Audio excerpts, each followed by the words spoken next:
আসসালামু আলাইকুম। আমি এখন মদিনার পথে মদিনা যেয়ে পৌঁছাবো ইনশাল্লাহ।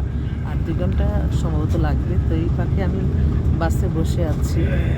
এখানে আসলে হোয়াটসঅ্যাপ কাজ করে না। তো তারপরেও একটু নিরিবিলি মনে হলো যে বোনটা এত ফোন করছে। পাত্রীর ছোট্ট একটা বিজ্ঞাপন দিচ্ছি, পাত্রীর জন্য পাত্র আহ্বান করছি। পাত্রী হচ্ছে গুলশানে বাসা। ওর অনেক বড় বিজনেস আছে, কয়েকটা বড় বড় শপিং মল আছে এবং ওর বয়সটা ধরেন 36-এর মতো, 5 ফিট 4 লম্বা, পাতলা স্লিম। ওর সঙ্গত কারণে ওর ডিভোর্স হয়ে গেছে। দেশ বিদেশে ঘুরে অনেক এস্টাবলিশ মেয়ে, দেখতেও খুব সুন্দর এখনকার, মানে যে ছেলেরা যেটা পছন্দ করে সেই টাইপের। তো কিন্তু ওর আবার পছন্দটা একটু ভিন্ন।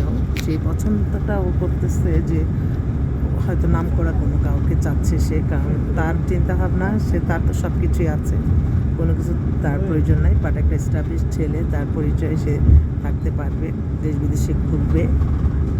খুব এক্সেলেন্ট একটা পাত্রী, মেয়েও খুব সুন্দর। তো আপনারা একটু যোগাযোগ করেন তো আমার হোয়াটসঅ্যাপে, আপনাদের ছবি, ফোন নাম্বার পাঠান, আমি পাত্রীকে দিয়ে দিব। আর হোয়াটসঅ্যাপ নাম্বারটা বলে দিচ্ছি, 01971860261। আমি এখন মদিনার পথে আমার নবীজির দেশে যাচ্ছি, আমার নবীজি। আসসালামু আলাইকুম।